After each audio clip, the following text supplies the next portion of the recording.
There's no need to wait on your service member to share secondhand information anymore. Welcome to Holding Down the Fort, a podcast show where we put military spouses and children's needs front and center so that they can make informed decisions together as a family. Because let's face it, we know who's really holding down the fort. Let's get started.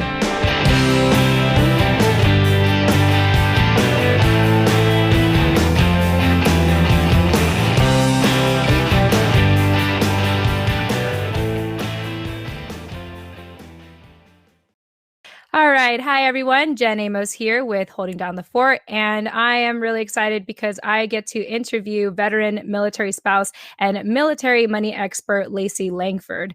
Now, before I have her jump in, let me tell you the amazing things about her. She is the founder of LaceyLangford.com, a personal finance blog and boutique financial coaching practice specializing in the unique world of the U.S. military. Lacey is the founder and host of the Military Money Show, a podcast dedicated to helping U.S. service members make, save, and invest money wisely. She's a U.S. Air Force veteran, military spouse, financial coach, speaker, writer, so many things, who changes people's lives from being fearful of money to having control and confidence with it. So Lacey's an accredited financial counselor with over 10 years of experience in financial planning, counseling, and coaching. Lacey, welcome to the show. Thank you so much for having me. I'm excited to be here. I first want to just acknowledge how immersed you've been in the military community. I mean, you've been a military child and then a veteran and a spouse. You've just been in it. Yes, I have a holistic view of the life cycle of the military. Yeah. And so I think it's very fitting to have you on the show because, not only are you an expert at what you do, but like we mentioned, you're heavily involved in the community. You've lived and breathed and eaten it. And Yeah. And so, you know it inside and out. And so I think it's just awesome to have you here today to talk to us. Well, I'm a huge fan of anything that supports military spouses and making their quality of life better. So that was really the main factor. And we really appreciate that. So let's go ahead and just dive into the questions. For people who actually don't know you and want to learn more about you, why don't you tell us a little bit about your day-to-day life, maybe the stuff that you love doing and things that excite you the most about your life today? Yes, I really love what I do. I definitely have a passion for money and the military community. So that is my normal day to day. I mean, it's summer now, so taking care of the kids is part of my day to day as well, and while they're out of school. But I do anything from coaching, doing one-on-one, talking with people. I also do a lot of time volunteer work with Veterati, doing mentorship for military spouses and veterans. And I do a lot with my podcast. So I'm talking with guests, coming up with ideas that relate to the military community in ways to kind of help them make, save, or invest money wisely. And that's a major part. So I'm having these conversations with people about money, and that's fascinating. And I'm always wanting that information to get out there. And then I'm also writing and kind of doing work with the military community that way through my website, LaceyLangford.com, and sharing answers to questions that people may have. I love that you focus a lot on the topic of money. As a female myself, money wasn't always talked about in my household. My background is that I'm a Gold Star daughter. When we lost my dad, my mom really had to handle everything, finances and all. And it was never a topic that was discussed until one day she was in debt and she had to pay it off. And my siblings and I were already adult children, and she's asking us for money. And we're like, well, what happened to you? What did you do with your money? And so for me, it's always been a very uncomfortable topic. And I know for a lot of women in general, it's a very uncomfortable topic. And so I love that you are owning it and really empowering people to not be afraid of money. Yes, I definitely want people to feel approachable about money, especially in the military community, because I just think it's really important for various reasons. The situation that your family was in is a really great example of why people should be financially prepared. But there's also a lot of transitions that go along with the military that our civilian counterparts don't have. So yes, people do move for their jobs, but in between a move, your spouse could be deploying for a year. You could be going to schools. There's TDYs that are involved with that. So I think having a firm grasp on the financial life that you want is really important. And and talking about it and understanding that people make mistakes with their money. People are always learning and growing with their money. I think helps people to realize that you're not alone in trying to figure things out and understand, but there's also shouldn't be any fear with reaching out, getting help, figuring it out. Like this is the military community, I think has some great resources for that. Yeah, absolutely. And so for our show with Holding Down the Fort, we want to be able to provide a space where we can provide resources and education on topics that military spouses and families don't normally get or are not as easily accessible to them. And so for our topic today, I know that you wanted to talk about how military spouses don't often get focused for stuff such as IRAs or even stay-at-home military spouses. What do they do with their money? I'd like to talk about that. Before we get into that, though, I'm curious from your opinion, why do you think people are afraid to talk about money? And then we could talk about spouses. In all my coaching, I really do feel like it's a thread that people feel that there's judgment. Mm-hmm. And I learned early on that that was kind of a disclaimer. Whenever I coach somebody, I kind of do like an orientation Mm, where I explain kind of what I do and how I help people.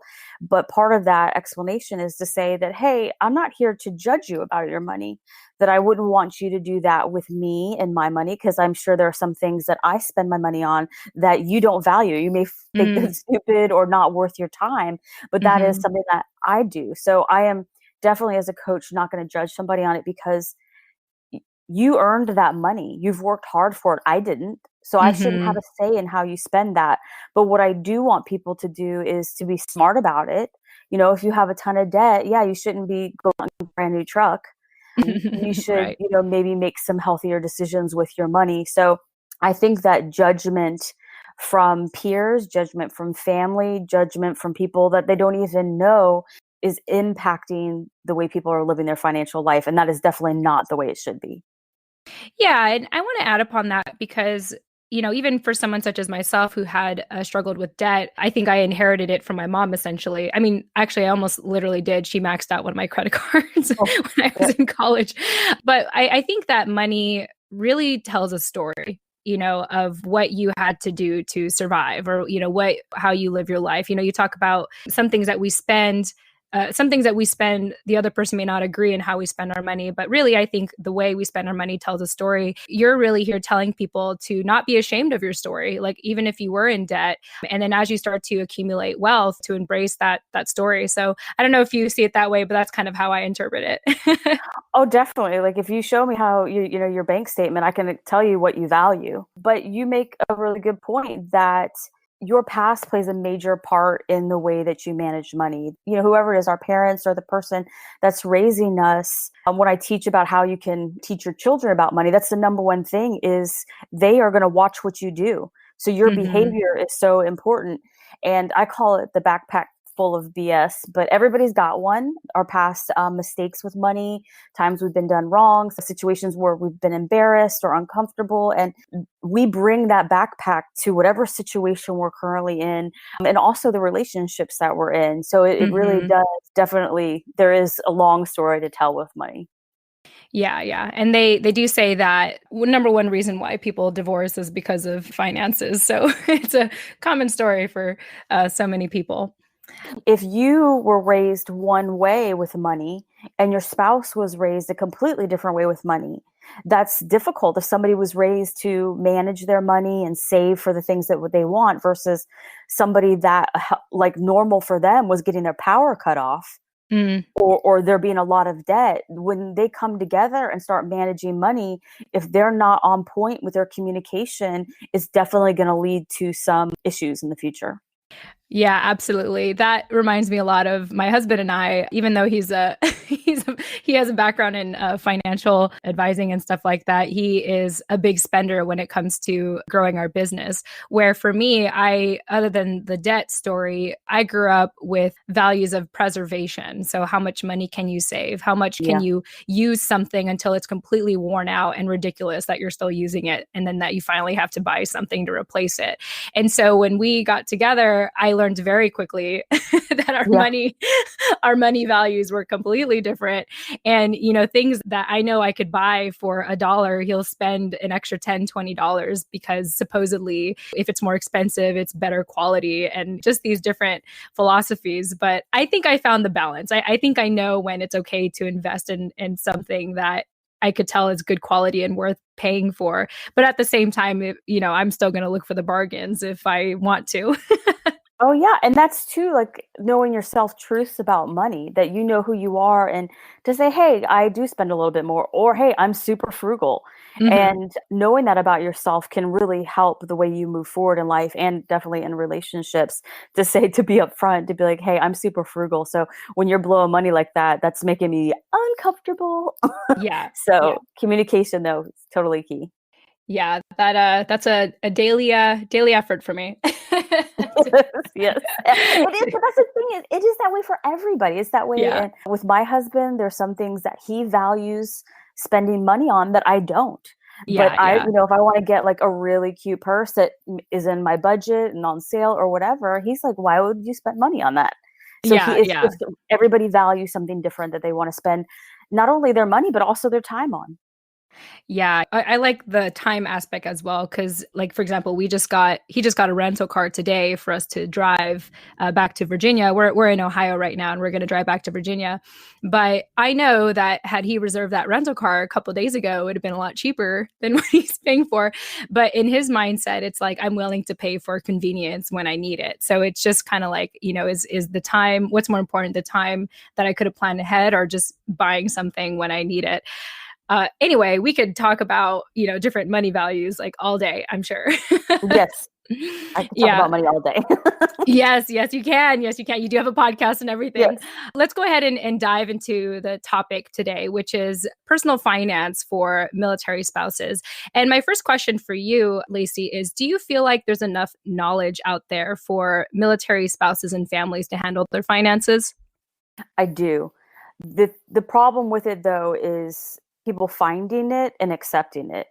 And Mm, what I mean by that is that it is definitely there. I have just a ton of free resources for people that they can use not only on installation, but off installation or online to help them with their finances. But a lot of times, especially military spouses, they're just not aware of it. I say it all the time. It's so true though. A lot of it could be found if everybody just went to the installation tour. When you first get to your installation, they give a base or a post tour, and they point where all these financial services are on installation. The lending closet, where you can, save money by borrowing things instead of going and buying like an air mattress because your household goods haven't arrived. hmm. Or like when we lived at Fort Campbell, they have a place where you can rent a wedding dress or you can rent formal dress wear for, the formals, the parties, and also where they just have stuff you could pick up for free. I remember when we lived there, Bed Bath and Beyond, Green Mountain Coffee was redoing all of their branding on their packages, and they Hmm. donated all of that to this place on Fort Campbell. So you could just go in and get Keurigs of coffee. So there's these resources, but finding that, getting that information. And if you're not going on installation or in the email chain or going into Facebook groups for the mill spouse groups for your poster base, it's going to be hard. But then the other part that people like me are trying to combat is misinformation, that this Mm, stuff isn't valuable. So you get somebody that maybe had a bad experience or possibly had a bad attitude, or it could have been their current situation.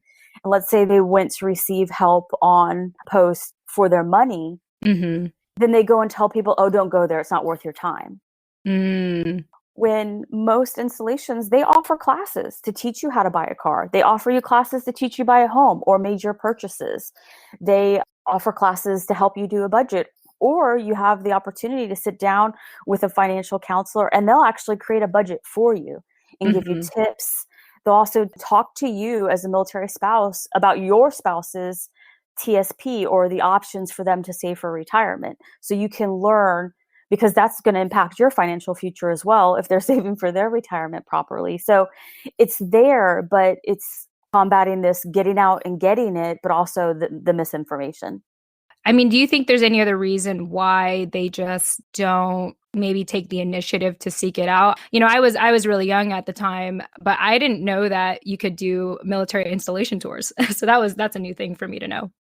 Yes, because a lot of times, I volunteer or have done coaching and counseling on installations. And when a problem comes in to say, oh, we spent like $300 or we went to rent a center, which is not a good idea, to rent furniture until we got our household goods. I'm like, why didn't you go to the lending closet?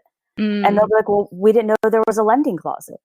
And so, right. okay, well, or we were having this emergency and I didn't have anybody to take care of my child. So I had to like pay this crazy place. Well, they had hourly care on installation. Why didn't you go there? Because they didn't know that that was a service for your children. So there's all these little things that help you in the long term with your finances. And that installation tour, they're going to point out everything on base or post that is there to help you. It's a resource for you. So getting out there to say, oh, hey, your spouse can do this and point everything out. So it's definitely worth the time. Yeah. I feel like had our family known that, because when it comes to building your wealth, it's not just about what you're saving, but it's about what you're not spending. And if you don't know what your resources are, then you end up spending, and that just affects your finances. so Right. so Right. that's really good to know. And I think very often people think that the military isn't providing enough. But from what I'm hearing from you, you're essentially saying that they've provided enough. You just have to seek it out. Right. And part of the reason why people aren't going out is that one, you're young. So that might not be your focus just yet. You haven't, Mm, the sense of urgency hasn't been created yet for you to, have that fire under you, be like, I got to figure this out. Or going back to that judgment, people are worried that I'm going to go here and somebody, if I go and I tell this person that we have $50,000 worth of debt, they're going to think badly of us or we're going to mm, be in trouble for that, when definitely that is not the case. First of all, we've usually always see worse. So there, for you to come in and say you had 50,000, well, I've met people that have $300,000 worth of debt and they're in the yeah. service. So your perspective might be different. Like I'll have people come in that are very upset that they have $2,000 worth of debt when there's a lot Mhm. of people that might kill to have only $2,000 worth of debt. Right, right. So it's really your perspective. But I think also too that talking with somebody about your money is a trusted relationship. It's like going to the doctor. It seeps into every aspect of your life. So when somebody comes to talk to me about money, a lot of times we're talking about marital problems, we're Mm, talking about family problems, something that's embarrassing. Everybody's at a different stage. And so if you're not comfortable with that person you're talking to, then that's a problem. But there are so many financial people on installation that are there for free to help you. You can go to the next person. If this person doesn't work for you, go to the next one. So right. there are financial counselors that are GS employees that work at the financial, like the Navy Marine Corps Relief Society or Financial Readiness, Airman Services. They have people there that can help you. But in addition to that, they have personal financial counselors that are often embedded within organizations. So they might be in your unit that you could Mm, talk to that person. And that person has the ability to meet you off base or off post at like mhm. Panera. So nobody even knows you're talking to them. And then if none of those work, Military One Source will hook you up with a free financial counselor that will come and meet you at a public place. Mhm. So there's even more than that. If there's a serious emergency, you can reach out to the American Red Cross, but there are definitely resources for people to get help. But it's just, if one doesn't work, you just don't give up and fold like a lawn chair. You got to, keep putting yourself out there. Right, right. And when we're talking about something that, yeah, a lot of us considered a sensitive topic, it's when we go out there the first time and we feel maybe rejected or ashamed, we don't want to come out Right. again. It's like, okay, never mind. And so, Lacey, for people that are listening to this and maybe they're in that position, what do you want to tell them for them to take that step? And even if they've already taken that step, to keep taking those steps to find the best resources for them? Yes, definitely don't give up, that you're going to find the right person. There's people out there like me that aren't going to have any judgment and truly want to help you with your money. There are, just like anywhere, there's some bad apples, but it's worth it to you. It's worth your quality of life and your financial future to Mhm. get the help that you want. And so you may go talk to somebody and you're at the stage in your life where you're in debt. Well, go talk to somebody about getting out of debt. But once you've accomplished that goal, then go back. Now I need to know how to save for my retirement. I need to know how to save for my child's education. You keep going back. And also, too, you could do a lot of research online to get that information, but there's going to need to be some output on your part to get that. So you just kind of have to keep going after it and being proactive instead of reactive to money, because life is going to happen. It's not a question of if, it's when and how much money it's going to cost you. And so you really want to be prepared, have a financial fallback position. And when you have a ton of debt or not a firm understanding of your own financial life, then that's when things get into crisis. Instead, you want to leave yourself room to pivot, to say, okay, hey, oh crap, we got like this thing from the IRS, or we are PCSing, so now we're going to lose that second income. You want to have that room to move around. Yeah, I love that you say that. Well, one thing we discovered through the Blue Star Families survey is that a lot of military families, right when they're about to transition out, maybe 3 to 6 months before they transition out, they have less than $5,000 in their bank account. And so it's no wonder that a lot of them freak out at the very end. And looking at people such as yourself as professionals who are not going to judge you, like you're a professional for a reason. You can look at this objectively and give the right financial advice for families. Yes. Yes. And it is family. It's a military community. Like everybody, I'd like to think, I guess it's kind of naive on my part, but we're all here. Like we want to help our own. And we don't want somebody to be uncomfortable with money or not reaching the goals that they want or having the quality of life they want. So it is really important. And if you do come across somebody that's not helpful to you, one, you should be doing the ICE survey and making sure that installation knows that what that person did and that they weren't helpful or they were judgmental, whatever it was.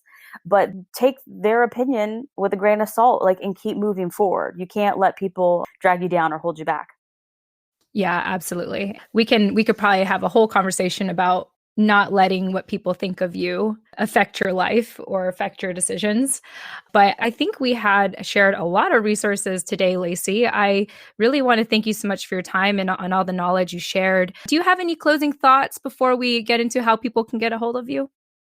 I just want people to really think about what they want for their financial future and then start taking the steps to make it happen, because it is a possibility when you start working on it. But if you keep thinking about it and not taking action, then that's when your goals or dreams won't become a reality.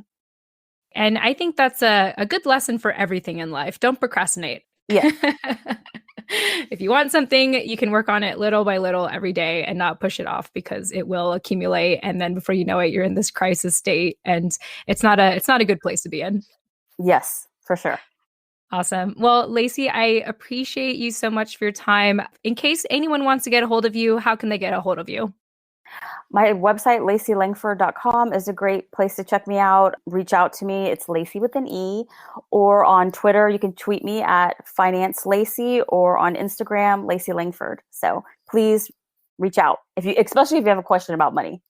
Yes, yes. Especially if you're afraid of it or anything money related, definitely talk to Lacey. And if you didn't get that the first time, it'll be in the show notes. So don't worry if you didn't know how to spell that. We'll have that in there. Awesome. Well, Lacey, thank you so much for your time. And I look forward to continue following you on social media and LinkedIn and everything. And we'll chat soon. Thank you so much for having me. Thank you so much for listening to the Holding Down the Fort podcast show. To leave us a message, please visit our show notes to learn how, or you can email us at holdingdownthefortpodcast@gmail.com. Until next time.